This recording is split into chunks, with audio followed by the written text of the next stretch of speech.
Some of us are vertically endowed, so I have to adjust the microphone.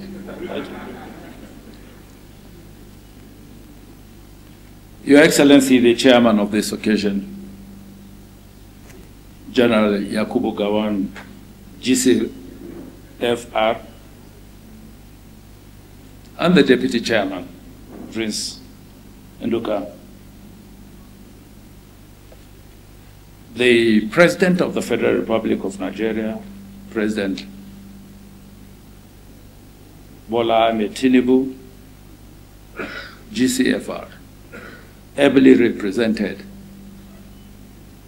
by my senior brother and immediate successor, Distinguished Senator George Akume, CON,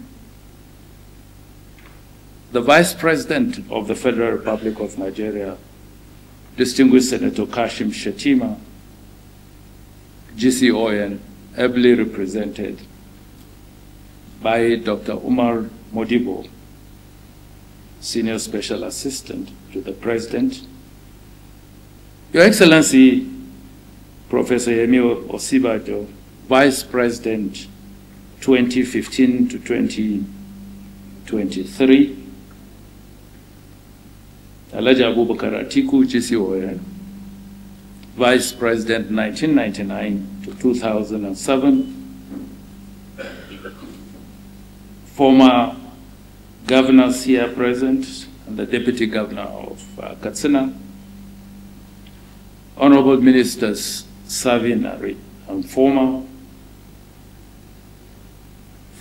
Secretary to the Government, Ambassador Babaganaki Ingwe, GCON, Chief of Staff to President Buhari, Professor Ibrahim Gambari, CFR, Honorable Speaker of Jigawa State House of Assembly, the book reviewer, our chief lunchers, distinguished ladies and gentlemen. The theme of this lecture, which I have been asked to deliver, President Muhammadu Buhari's contribution to national development, is both a reflection on leadership and an exploration of the institutions, policies, and principles that defined his presidency. While we are gathered to present Garba Shehu's According to the President, this lecture does not adopt that book's title, but rather complements it by situating the administration's advancement agenda within the broader architecture of governance and reform. Let me begin with a moment that shaped the trajectory of the 2015 Buhari presidential campaign. In the lead-up to the 2015 general elections, a small but consequential meeting was held to discuss key appointments into the emerging structure of the Buhari presidential campaign. It was at that meeting that Garba Shehu's name was tabled as a prospective Director of Media and Publicity. And I'm glad that Mala Nasru El-Rufai is here in this meeting. He was part of that decision-making. And I humbly made that suggestion. And that suggestion gave birth to the appointment of Mala Garba Shehu as the Director of Media and Publicity. The decision was based on merit. He brought a long-established reputation in political communication, editorial leadership, and public engagement. More importantly, he was considered as someone who could speak with clarity while remaining anchored in institutional discipline. From that moment, Mr. Shehu became an integral part of the political infrastructure that eventually shaped the Buhari administration. His transition from campaign spokesperson to presidential media advisor was a logical progression, a signal continuity of message and fidelity to the original orientation of the presidency. And arguably, President Buhari's public life was marked not just by official positions, but by a strong connection with many Nigerians. His reputation for integrity, as attested to by General Gawan, who was his boss, discipline, and national commitment earned him lasting support, especially in the northern parts of the country and later the south, and gave him that nickname of Say My Gaskiya. This support was built on earned social trust rather than political expediency, and it gave his administration the room to pursue difficult reforms in areas like security and the economy with a degree of public backing that was unusual in Nigerian political history. This lecture has been structured into three major parts: the introduction, with which I'm dealing with now, a reflection of evolutionary and exemplary leadership, and President Buhari's legacy 2015 to 2023, and the concluding part of the lecture. Let me start with the first segment. This lecture on President Buhari's contribution to national development reflects a lifetime of committed public service. His career has been shaped by national duty, from his early military service to his tenure as military governor of the northeastern state and thereafter Borno state. A lot of the Gen Zs don't even know that Buhari served as governor of Borno state, but he served for a very short while, where he carried out foundational reforms during the post-Civil War recovery, and later as Federal Commissioner for Petroleum and Natural Resources between 1976 and 1978. Under his supervision, the Nigerian National Petroleum Corporation, NNPC, initiated key pipeline and depot infrastructure and approved contracts for the Kaduna and Warri refineries, laying the foundation for Nigeria's downstream oil sector. As executive chairman of the Petroleum Special Trust Fund, he oversaw one of Nigeria's most impactful delivery-focused programs, directing resources towards roads, education, primary health care, and essential medicine during a time of physical constraint. These roles reinforced his belief in infrastructure-led growth and disciplined public service. His service as Nigeria's head of state and decades after as democratically elected president provided continuity to his earlier reformist instincts. In his dual role as president and minister of petroleum resources, he supervised major energy sector reforms, culminating in the passage of the Petroleum Industry Act of 2021. He also advanced gas infrastructure through flagship projects such as the Ajakuta-Kaduna-Kano pipeline and the Nigeria-Morocco gas pipeline under his decade of gas strategy. Beyond formal office, he chaired the Board of Trustees of the Katsina State Development Foundation, Gidauniyan Jihar Katsina, for nearly 2 decades, focusing on grassroots advancement and empowerment. These sectoral contributions in energy, infrastructure, health, and education reflect a consistent commitment to Nigerians' advancement priorities, provide context for understanding the values and the logic that later shaped his presidency. Before turning to that presidency, it is important to recognize the former president's role in reshaping Nigeria's political trajectory. In early 2013,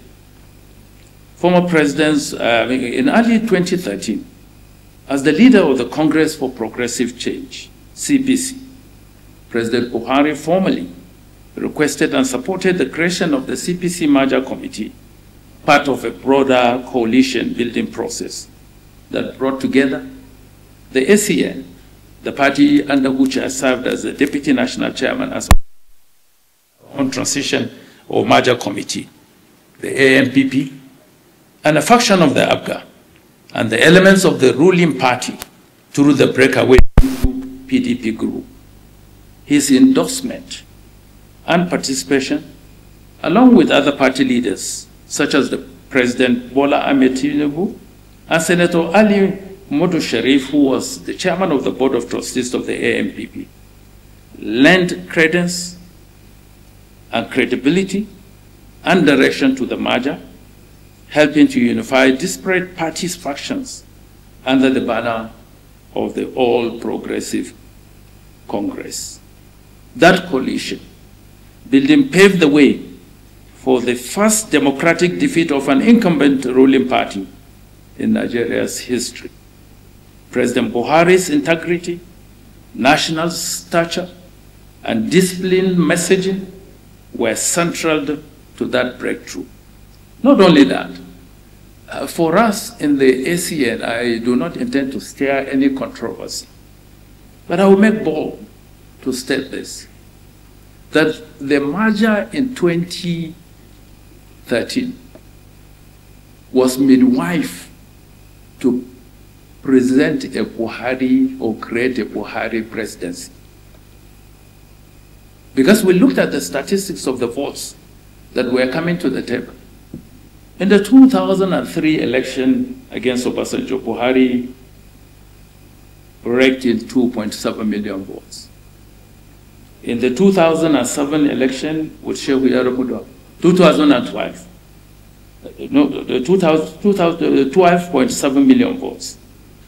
In 2007, after the PDP unleashed its machinery, it came to 6.6 million votes against Yar'Adua. In 2011, it went back to 12.2 million votes. And when we were conceptualizing the merger, we said, what will give us a head start? And obviously, it was in the back of our consciousness that a merger with the CPC, though the CPC at that time had only one state, the ACN had 6 states, the AMPP had 3 states. But when you sum out the total votes that gave us the presidency in 2015, the aggregate of the total votes were 15.4 million votes. So basically, what we brought to the table, the other parties that were in the merger, in addition to Buhari's 12.2 million votes, were 3.2 million votes. I do not intend to stir any controversy, but I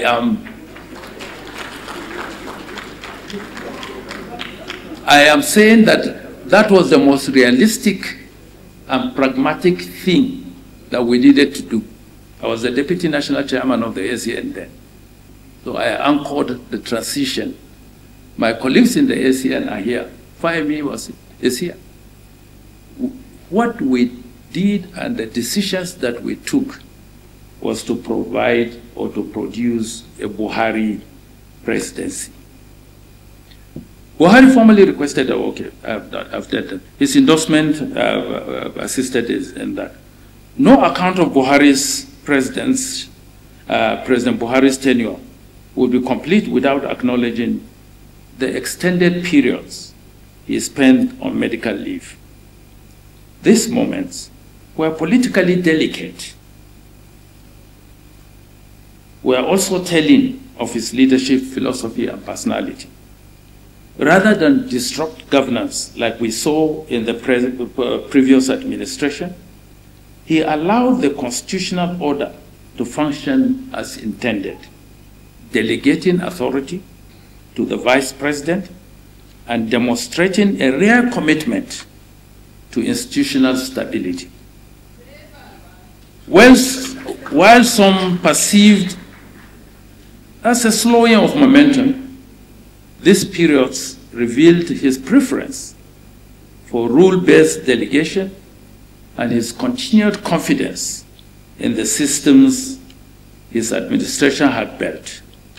It was leadership by structure.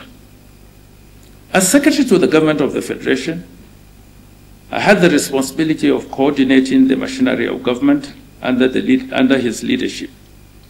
The role offered direct exposure to the administration's internal logic, interministerial coordination and institutional reforms.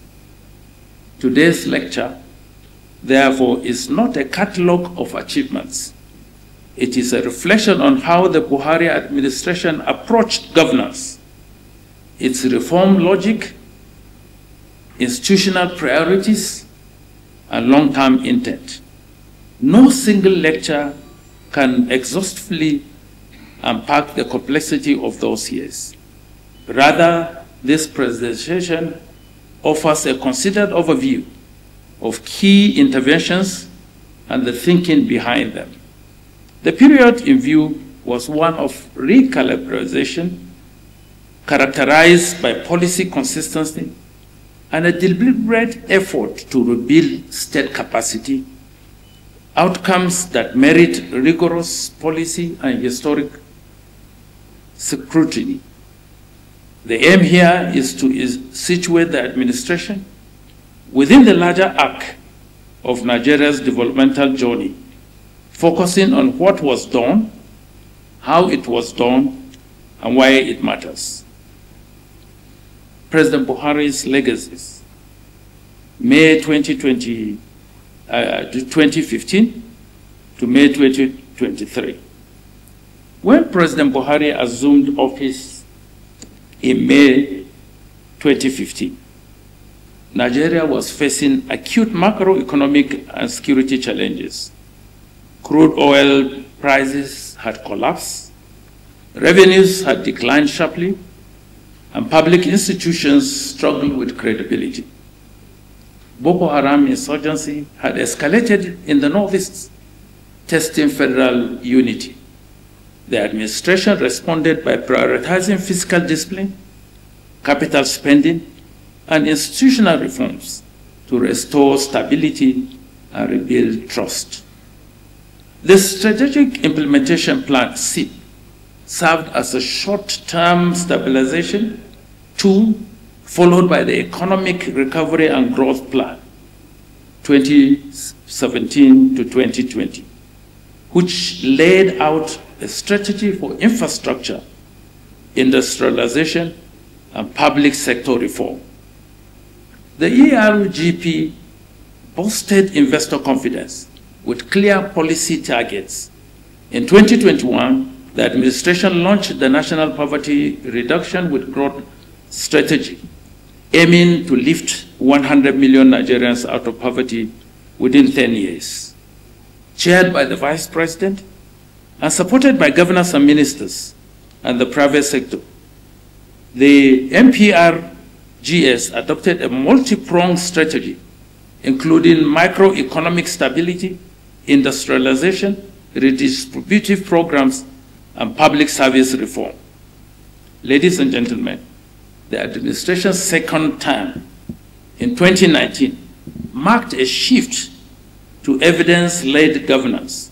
It established the Policy Programs and Projects Audit Committee to review first-term outcomes and set new priorities, culminating in the 9 priority areas launched in August 2019. This covered microeconomy, stability, food security, energy, infrastructure, industrialization, human capital, social inclusion, governance, and security. These priorities informed the medium-term National Development Plan 2021 to 2025 and Nigeria Agenda 2050, which introduced long-range planning anchored in demographics, sectoral linkages, and performance benchmarks. Both frameworks emerged from wide consultation across government and partners. There are numerous projects that were undertaken by the Buhari administration. I won't want to bore you with them, but suffices to mention strategic prioritization of transformative legacy projects, such as the Second Niger Bridge, the Lagos-Ibadan Expressway, the Abuja-Kaduna-Kano Highway, and the Warri-Itakpe rail line, each improving mobility, logistics, and regional connectivity. Several of these projects are still ongoing. Hundreds of kilometers were covered by road infrastructure, and I believe that the current government is doing its best to ensure that these roads become functional and usable for the communities. Ladies and gentlemen, one other area in which Buhari's leadership came to the forefront was in the management of the COVID-19 pandemic, which posed one of Nigeria's most complex governance challenges. Under President Buhari, the response was guided by science, fiscal intervention, and coordination. And that earned him the nomenclature of the ECOWAS champion on COVID-19. He worked with regional leaders on border protocols, preparedness, and equitable vaccine access. His steady diplomacy positioned Nigeria as a regional anchor during a time of great uncertainty. The Presidential Task Force, which I chaired, provided high-level oversight, eliminating bureaucratic delays, ensuring federal and subnational alignment, testing infrastructure expanded swiftly with over 200 labs activated.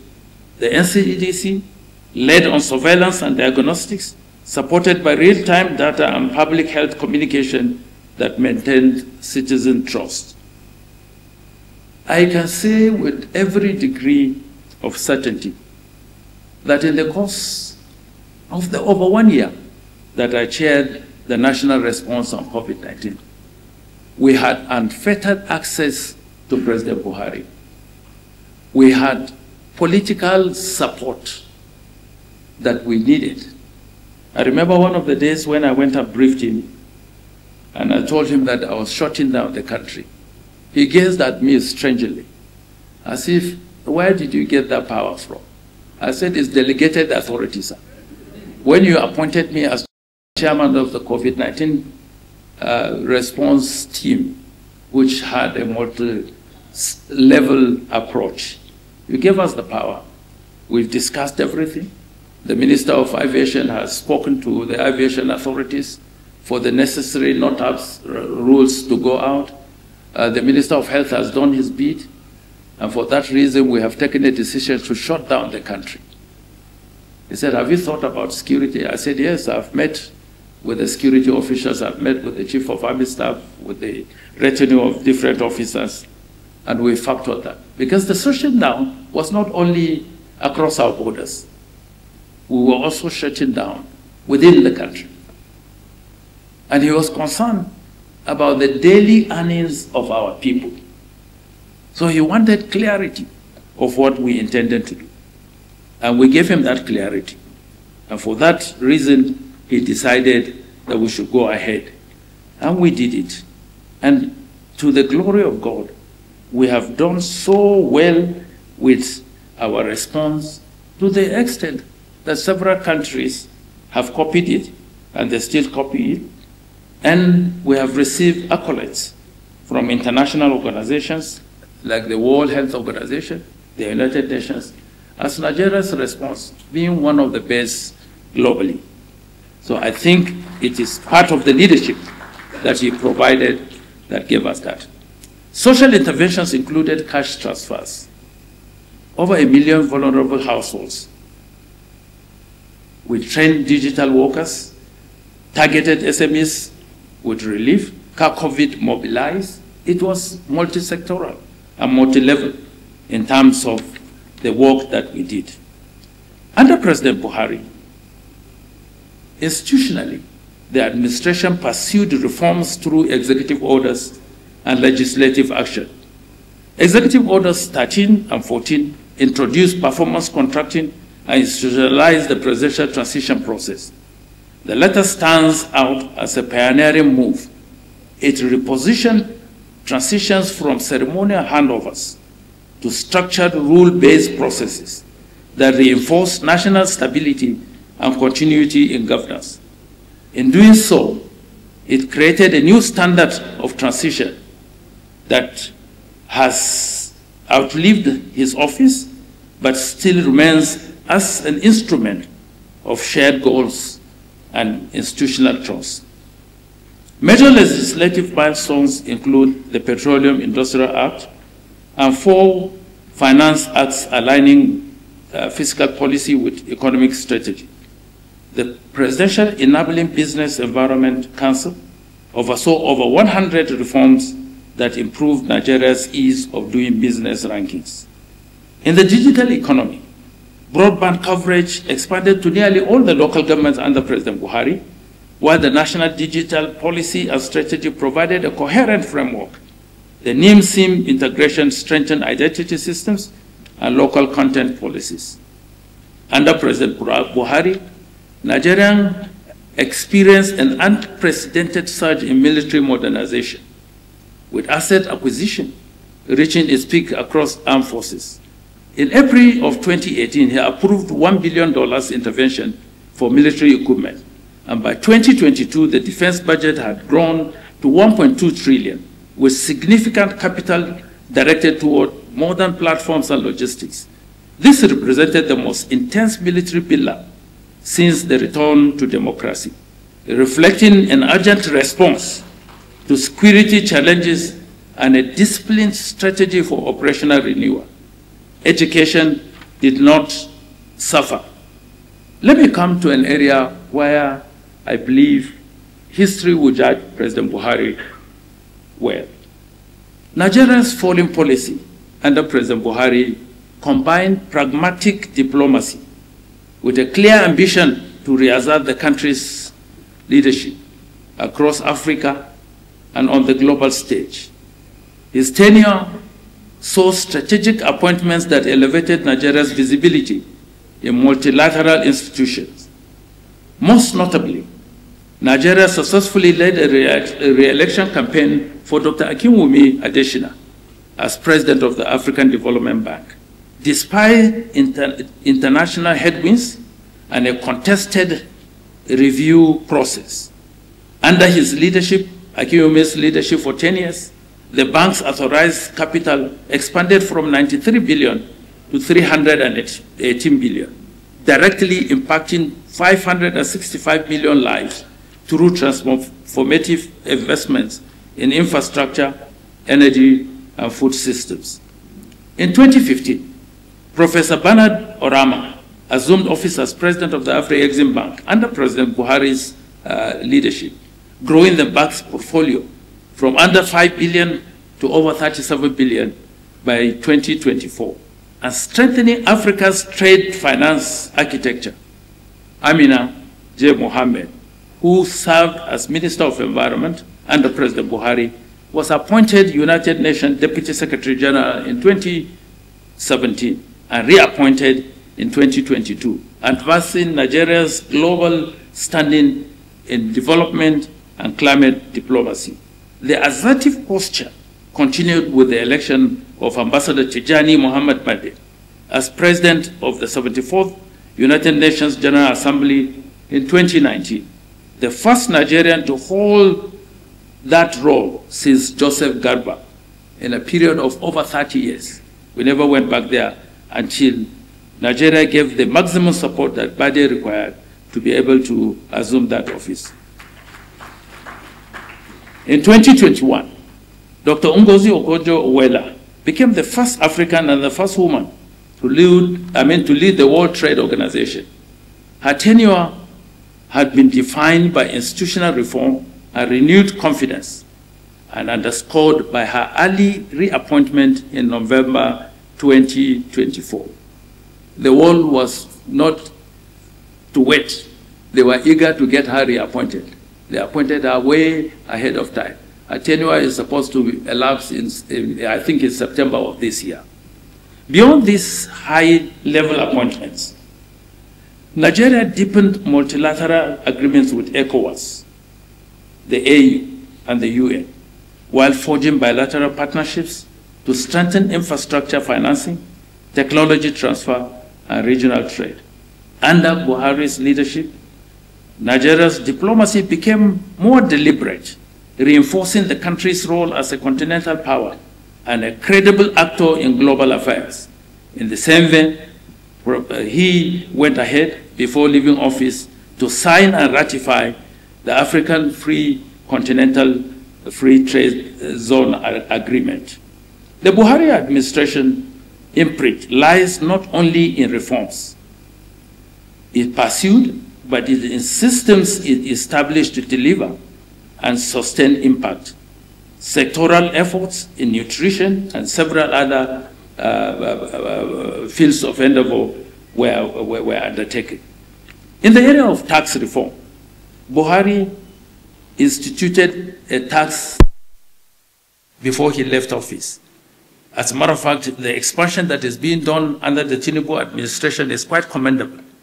And he has now consolidated by the new laws that have been signed to strengthen coordination across federal and state levels, aimed at improving efficiency, reducing evasion, and advancing fiscal sustainability. In local governance, the Buhari administration initiated efforts towards fiscal autonomy through Executive Order Number 10 in 2020, aimed at enabling direct allocations to local governments in line with constitutional provisions. Though the order was later struck down by the courts, it set a precedent that gained legal force in 2014, when the same courts, through the Supreme Court, upheld the right of the local governments to receive allocations directly from the federation account as challenged by the current administration. Under the Tinubu administration, institutional reforms have also continued. The Central Delivery Coordinating Unit evolved into the Central Result Delivery and Coordination Unit, retaining its mandate to track and support executive priorities. Another notable legacy of the Buhari administration's reform is the Federal Civil Service reform that were instituted. It is indeed heartwarming to note that Nigeria has recently gazetted the operation procedure for trade under the AFTAC. The concrete steps towards implementation reinforces the foundational work led during this regime. I have prepared a document that I will pass across to Mala Garba, which he will circulate, that contains all these details.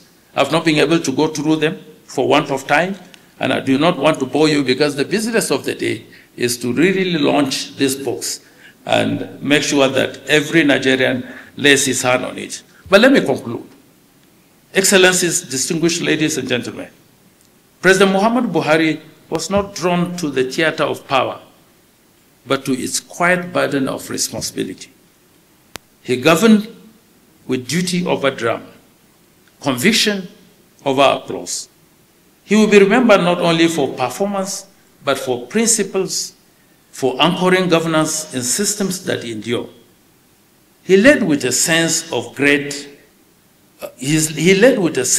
time greater than his tenure, knowing that national progress is not a sprint, nor a solitary marathon, but a relay across generations. Each administration inherits unfinished work and must carry it forward with clarity and conviction. In this sense, Buhari's leadership was not about finality, but about setting things in motion, reforms that could outlast him, institutions that could withstand political tides, and a temperament that reminded the state of its contribution to its citizens. The book, according to President, offers us not a portrait of power, but a vantage point into how a man entrusted with the weight of a nation bore it with measured intent. It is a record of words, yes, but beneath those words lie choices, silences, struggles, and an enduring faith in Nigeria's promise. And so, as we reflect today, let it not only be merely to remember, but to recommit. to see governance not as the triumph of the will, but as the careful tending of a shared future. Buhari did his bit. The baton has been passed to President Bola Tinubu, GCFF. And history, as always, waits not for perfection, but for perseverance. I thank you all for listening, and God bless the Federal Republic of Nigeria. Thank you.